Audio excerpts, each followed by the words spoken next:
This right here might be the weirdest archery glove design with it coming around the back and clipping through. I designed this with Jeremy Boyce, one of my employees at the time before I sold Shatterproof Archery. And today we're gonna talk about how we manufacture this glove right here in the US. Now Grayson's in charge of all other goods, AKA Gray Baby, and he's going to show you how he built it and also talk about the most common problems people have encountered with the Shatterproof Archery glove and how to remedy them or work around them. Let's get started. What's up? My name is Gray Baby and welcome to Shatterproof Archery. Today we're gonna make a glove. First thing we're gonna do is we're gonna grab the leather that we're gonna need for the glove. We keep all that up here. So first thing we're gonna do is we're gonna grab our cutouts. This is our glove cutout that we had made specifically for this. We used to have to hand cut the fingers out and that took a while. So we'll stamp out this piece. And then next we're gonna cut out the fingers. We used to use two different dies, one for the middle finger, two for the other ones. However, due to complaints of gloves not fitting fingers, we found that this one is just slightly wider, so it fits a little bit better. So what finger is this? Is this covering two fingers? So we're gonna use this for all three. The thing that people kept saying was their knuckle wouldn't fit into the glove. With this, since it's a slightly shorter piece, now your knuckle doesn't necessarily have to go over it, and it fits a little bit better. Ah, okay. All right, now we've got our three fingers. For this heat press, we have to set it to like anywhere from 225 to 250 to make sure that it gets a good impression on the leather. All right, we're gonna set it here on the template, get it lined up. And I hold it for about 2 or 3 seconds because this leather will burn very quickly. 2, 3, and voila. Next comes the strap of the glove. Before, we would cut out these orange pieces using this template, and then Kaz came up with the brilliant idea of why not just glue it on already pre-cut, and then you can just save yourself time. So you pre-glue this now. Yeah. Common theme we have here, we love templates. We have a template for cutouts over there. We have templates right here for hole punching as well. And if you look, we have 2 holes right here. That's for the hanging, and that's the hole that we need. This one I just kind of free ball it. I get about 1 inch below, right in the middle. Got a nice hole. Run this little screw through the bottom of that, through the bottom of that. You just screw, rounding the edge. And I heard the glove was the easiest product to sew? Absolutely not.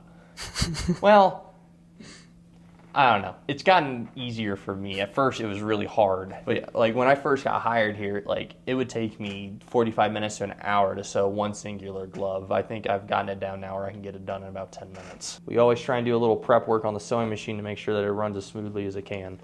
So we'll blow all the loose, run it through the top. These are going to be outside of the finger, so you have to basically sew it on backwards.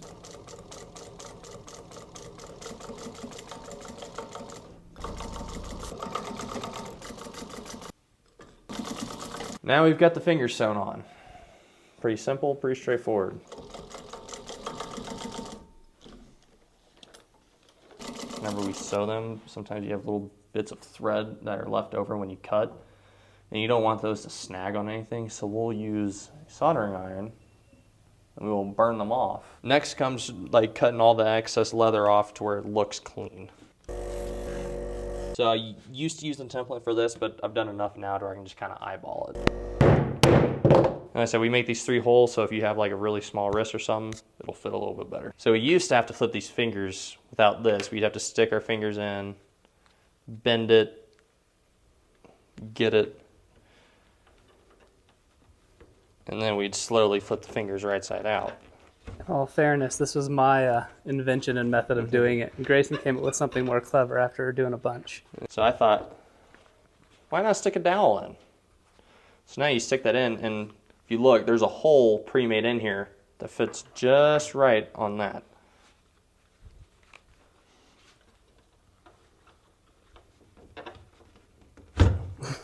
Dude, I've never used that. That's awesome.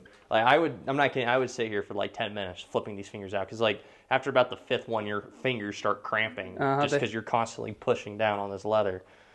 The reason that I came up with this is because I was trying to see if I could sew on another additional piece onto the fingers to make it a little thick, but I kept like, I couldn't get it to flip because my hands just weren't strong enough to like hold it in.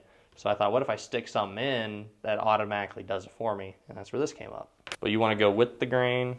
It's always thumb side, right? Yeah, always go towards your thumb. And this is for, like the opposite for left hand, towards your thumb, over.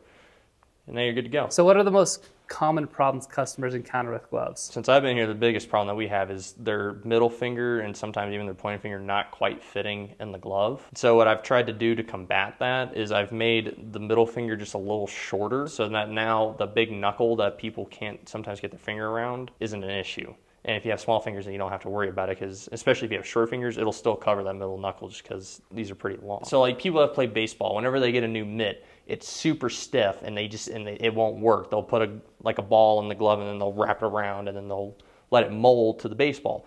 Well, it's kind of the same concept with a glove. The more you wear it, the more you flex it, the more you use it, the better it's going to feel. If you overstretch it, will it shrink back down? No, it will not. Is there anything else customers or people should know? We have had people ask if they should wet the leather because like they'll wet their baseball glove or something similar.